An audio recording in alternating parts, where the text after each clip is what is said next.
आज का जो हमारा टॉपिक है वो है इंडियन हिस्ट्री से हमने लिया है और टॉपिक है खिलजी डायनेस्टी, यानी आपकी स्लेव डायनेस्टी जो कि 1290 पे खत्म हुई। तो 1290 में आपकी एक और डायनेस्टी आ गई इंडिया के अंदर, तो वो कौन सी थी? वो थी खिलजी डायनेस्टी। ठीक है,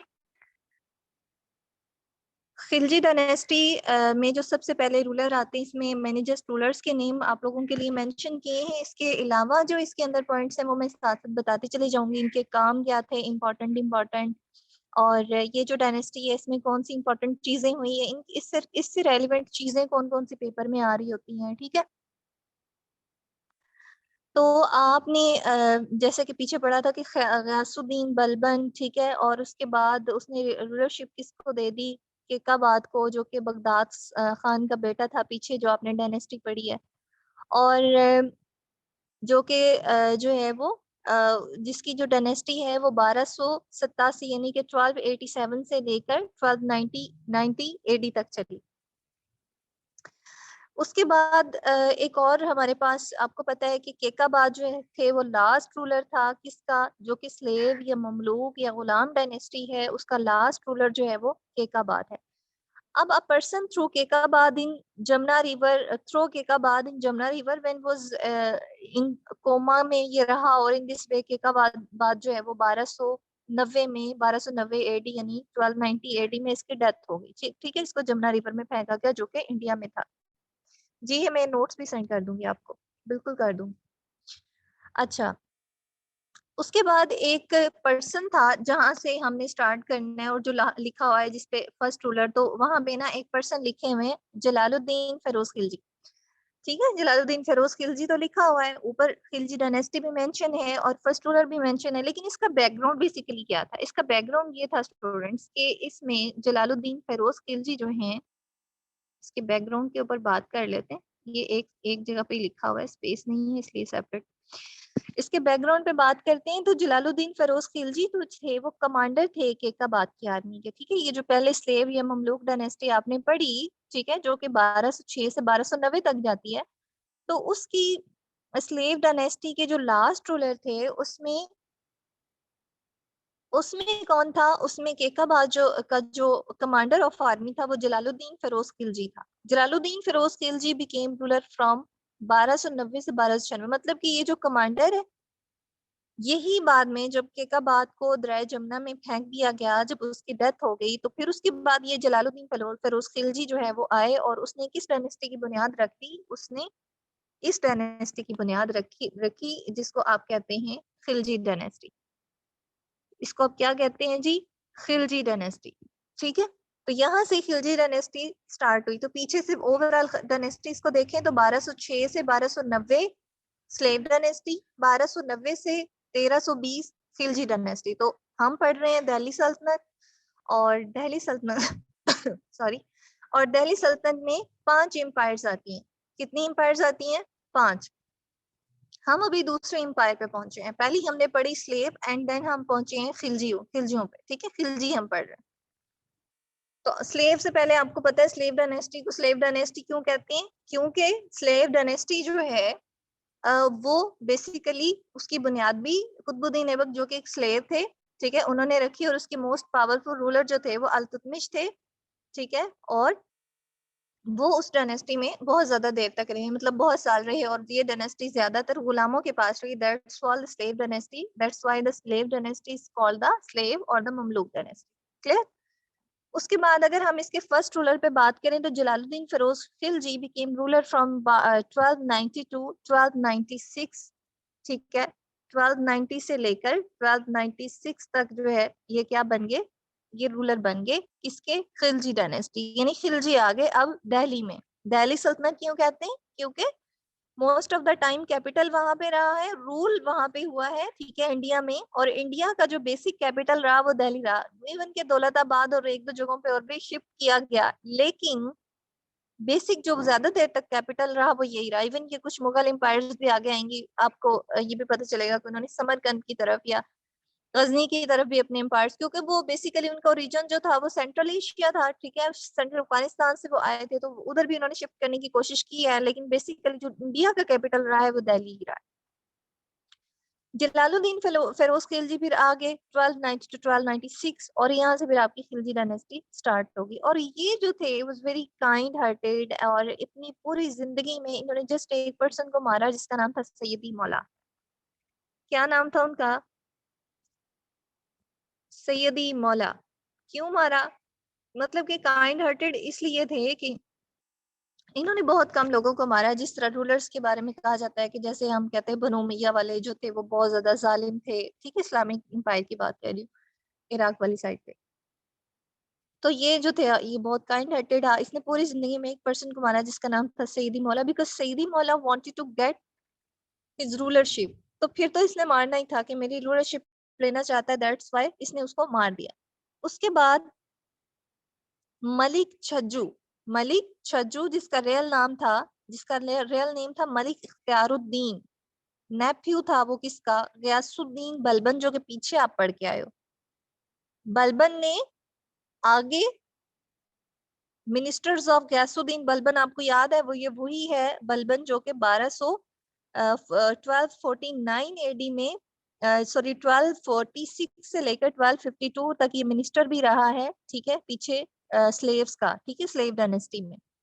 फिर उसके बाद ये वही गयासुद्दीन बलबन है, ठीक है, उसका एक भतीजा है गयासुद्दीन बलबन का, ठीक है, जिसको कहते हैं मलिक छज्जू। अब इसका रोल क्या है, पहले जस्ट आपको इसकी पहचान करवाई है, यहाँ भी इसका क्या रोल है। मलिक छज्जू रियल नेम इसका है मलिक इख्तियारुद्दीन, नेफ्यू ऑफ गयासुद्दीन बलबन, जो कि पीछे मैंने आपको बताया कि 1246 से लेकर 1252 तक जो है मिनिस्टर वो रहा है गयासुद्दीन बलबन स्लेव एम्पायर्स के अंदर।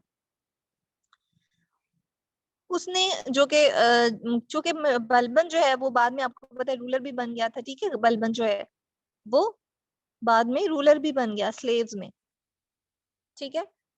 लेकिन जो है बाद में आपको पता है कि इसी का जो भतीजा है, ये जो नेफ्यू है मलिक इख्तियारुद्दीन, ये गयासुद्दीन बलबन का है। इसी बिहाफ पे उसने क्या किया, उसने रिवॉल्ट किया या आवाज बुलंद की, किसके खिलाफ? जलालुद्दीन फिरोज खिलजी के खिलाफ, ठीक है, जो कि फाउंडर है खिलजी डायनेस्टी का। कौन फाउंडर है? जलालुद्दीन फिरोज खिलजी, ठीक है, फाउंडर भी और फर्स्ट रूलर भी।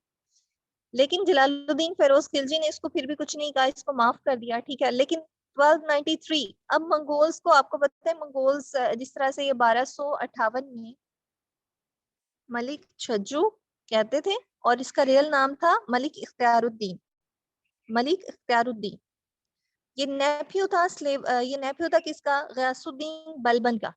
गयासुद्दीन बलबन को पीछे स्लेव डायनेस्टी में पढ़ के आए हैं। गयासुद्दीन बलबन का ये क्या था? नेफ्यू था, ठीक है।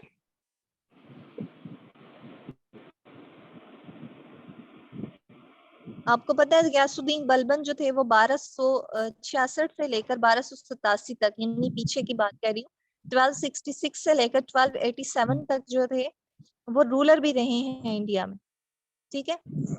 और गयासुद्दीन बलबन का जो रियल नाम था वो बहाउद्दीन था, आपको मैंने ऑलरेडी ये लिखवाया हुआ था। और ये स्लेव था, ये भी अलबरी ट्राइब था इसका। और इसको अल्तुतमिश, जो कि पीछे आप स्लेव डायनेस्टी का पावरफुल रूलर जिसको कंसिडर करते हैं, अल्तुतमिश उसी ने खरीदा था। अलबरी ट्राइब से था। गयासुद्दीन बलबन की बात आई तो उसके बारे में, गयासुद्दीन बलबन अलबरी ट्राइब से था। अल्तुतमिश जो है उसने इसको खरीदा था। और ये 1266 से लेकर 1287 तक ये रूलर भी रहा है, ठीक है, इंडिया में। उसके बाद ये 1246 से लेकर 1252 तक ये जो है मिनिस्टर भी रहा है इंडिया में, ठीक है, नासरुद्दीन महमूद का, नासरुद्दीन महमूद का मिनिस्टर भी ये रहा। उसके बाद ये रूलर भी बन गया। अब मलिक छज्जू जो था वो इसका नेफ्यू था, जिसको आप कहते हैं मलिक इख्तियारुद्दीन। गयासुद्दीन बलबन के खिलाफ जो कि इसका नेफ्यू था, तो इसने जलालुद्दीन फिरोज खिलजी के खिलाफ जो आवाज बुलंद की। फिर उसके बाद मंगोल्स आगे 1293 में, 1293 में। अब अगले रूलर पे मैं नहीं जा रही, मैं सिर्फ मंगोल्स का बता रही हूँ आपको। मंगोल्स वही थे, याद रखिएगा, ये वही मंगोल्स हैं जिन्होंने अटैक बगदाद पे भी किया था। Hulagu Khan sect Baghdad. तो कब बगदाद को सेक्ट किया उसने? 1258 में। तहसीलदार के पेपर में ये क्वेश्चन आया हुआ था इस दफा। तो मंगोल्स किस तरफ आए? फिर मंगोल्स ने इंडिया पर अटैक कर दिया, दिल्ली पे अटैक कर दिया 1293 में।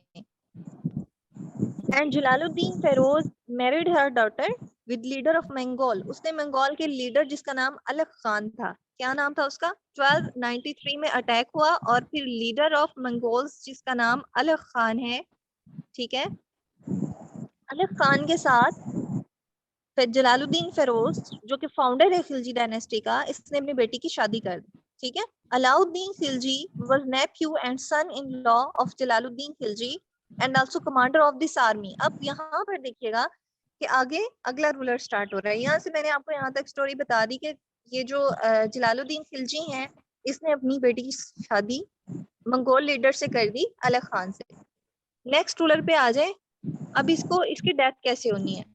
ये जो खिलजी है, खिलजी डायनेस्टी का फर्स्ट रूलर है जिसको जलालुद्दीन फेरोज खिलजी कहते हैं, तो उसके बाद जो रूलर आता है वो कौन है, अलाउद्दीन खिलजी। अलाउद्दीन खिलजी जो था वो सेकंड रूलर था। इसके बाद अलाउद्दीन खिलजी के बारे में पहले तो ये याद रखिएगा कि he was nephew and son in law of Jalaluddin Khilji and also commander of his army. Army का कमांडर भी है, ठीक है। ये जो आप ऊपर रूलर पढ़ के आए हैं, खिलजी डायनेस्टी का फर्स्ट रूलर जलालुद्दीन फेरोज खिलजी, ये इसका कमांडर भी है, इसका नेफ्यू भी है और इसका सन इन लॉ भी है, ठीक है। इसका एक भाई भी था जिसको अलमास बेग कहते थे, क्या नाम था उसका, अलमास बेग, ठीक है। अलाउद्दीन खिलजी ने क्या किया कि अलाउद्दीन खिलजी ने अपने अंकल जो कि जलालुद्दीन खिलजी हैं उसको क्या कर दिया, मार दिया। कब मारा होगा, ये कहाँ से कहाँ तक इसका टेनोर लिखा हुआ है, 1290 से 1296, यानी कि 1296 एडी में अलाउद्दीन खिलजी ने क्या किया, अपने अंकल को मार दिया, ठीक है। बेसिकली इनके पीछे रीजन यही होती है कि तख्त की खातिर मार दिया, ठीक है, और या फिर अपने रूल को लेने के लिए मार दिया, ये किसी मामले पे इनमें क्लैश हुआ, ठीक है, उस पे मार दिया। तो बहुत सारी इस बारे में जो है वो बातें हैं, लेकिन बेसिकली इसने तख्त के लिए अपने जो है अंकल को मार दिया था। उसके बाद फिर आपके पास अगला रूलर आ जाता है। हमारे पास नेक्स्ट जो रूलर है वो है अलाउद्दीन खिलजी। फिर ये रूलर बना, ये कब से कब तक बना, 1296 टू 1316 एडी, 1296 टू 1316 एडी। और अलाउद्दीन खिलजी जो है ऑब्वियसली जब मंगोल्स आए या जो भी अटैक करते थे इंडिया पे उस टाइम पर, क्या होता था कि जिस तरह से उन्होंने अटैक करना और उनके ऊपर टैक्स वगैरह लगाने और कहना कि भाई आप हमारी जो मेन जो एम्पायर है उसमें उसको इतना जो है वो हर्जाना देंगे, टैक्सेस देंगे, ठीक है, और आप ऐसा सब डायनेस्टी जो है वो रहेंगे, ठीक है, यहाँ पर आपका ही रूल होगा लेकिन वो जो ऊपर पावर होगी वो हमारी होगी। तो इसी तरह से मंगोल्स जो हैं उनको भी इसी तरह से ही उन्होंने चलाया, लेकिन अलाउद्दीन खिलजी ने मंगोल्स को बहुत ज्यादा टफ टाइम दिया, ठीक है, चूंकि एक आर्मी का कमांडर भी था और इवन के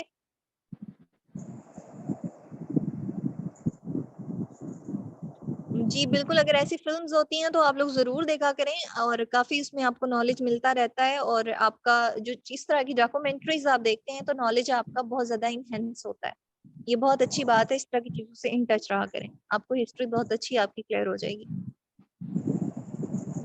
अच्छा, उसके बाद क्या होता है कि ये जो इसकी आर्मी का भी एक कमांडर है, इसकी आर्मी का एक कमांडर है जिसका नाम है जफर खान।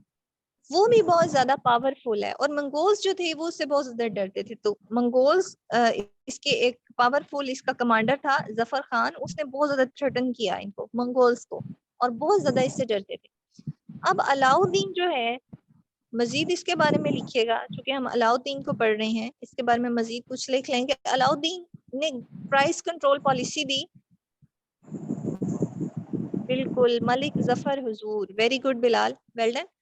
अलाउद्दीन खिलजी ने क्या किया, price control policy the, because Alauddin Khilji attack on Alauddin Khilji has a very huge army, उसके पास बहुत ज्यादा बड़ी आर्मी थी। क्यों क्यों उसका जो मेन ओरिजिन था वो भी एक आर्मी का लीडर भी था, ठीक है।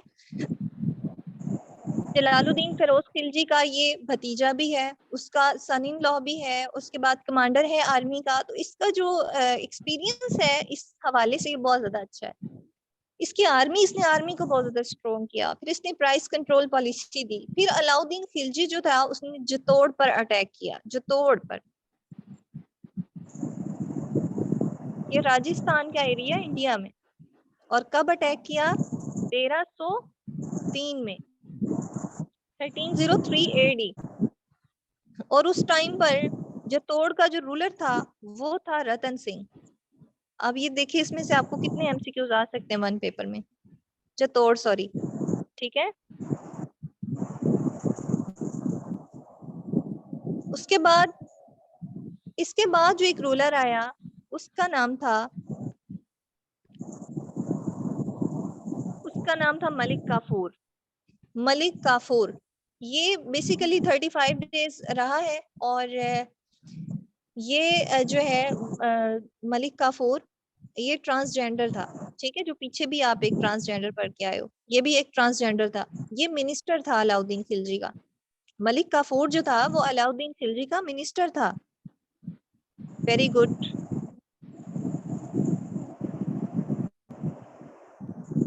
जी बिल्कुल, इसी डायनेस्टी से ही था ये। मलिक काफूर मिनिस्टर था किसका?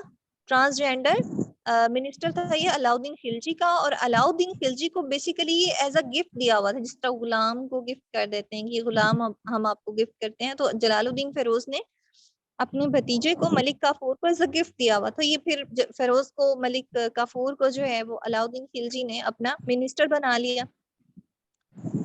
2 जनवरी 1316 में जब अलाउद्दीन खिलजी की डेथ हुई है, तो उसके बाद मलिक काफूर जो है वो रूलर बन गया 35 दिन तक। कितने दिन तक? 35 डेज तक मलिक काफूर अब रूलर बन गया। और इसने जो अलाउद्दीन खिलजी है, इसकी जो बीवी है, उसको भी ये ले गया, ठीक है। और उसके बाद इसने क्या किया? उसके बाद इसने ये किया, अब एक और रूलर आएगा इसके बाद। ये बेटा है अलाउद्दीन खिलजी का। इसका जो टारगेट था उसके बाद, वो टारगेट इसका ये था कि जितने भी बेटे या जानशीन हैं अलाउद्दीन खिलजी के, उनको खत्म करवा दिया जाए, ताकि इसकी जो बादशाहत है वो कायम रहे और इससे कोई वापस ना ले सके। इसने क्या किया? इसने ये किया कि इसने अपनी जो आर्मी है उसको भेजा। इसलिए किस लिए भेजा? कि इसके जो भी बेटे हैं अलाउद्दीन खिलजी के, Malik Kafur and army and ask them to blind sons of Alauddin Khilji. So 2 sons, Khizr Khan and Shadi Khan. Khizr Khan and Shadi Khan के साथ क्या हुआ? उनको अंधा कर दिया गया, ठीक है। उनको क्या कर दिया गया? ब्लाइंड कर दिया गया। लेकिन इसका एक और बेटा था, इसका एक और बेटा था जिसका नाम क्या था? खिजर खान और शादी खान को क्या कर दिया? दोबारा से मैं लिख देती हूँ, नोट भी कर लें। ब्लाइंड कर दिया मलिक काफूर ने आर्मी भिजवा के, ठीक है। इन दोनों को इसने ब्लाइंड करवा दिया।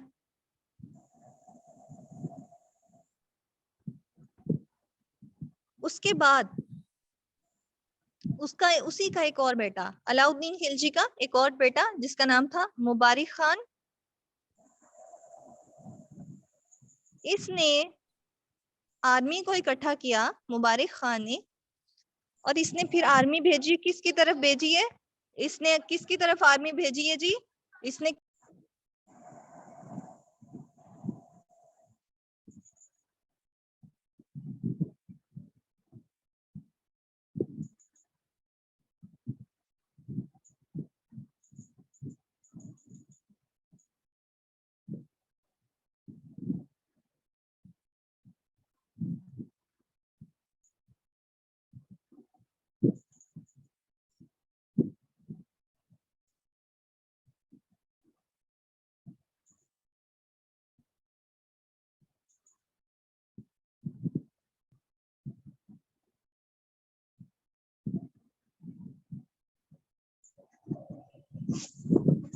जी, इसने क्या किया है कि 35 डेज, सॉरी, इसने ये जो खिजर खान है, मुबारिक शाह है, इसने सारी आर्मी को इकट्ठा किया। और आर्मी को इकट्ठा करने के बाद इसने क्या किया जी?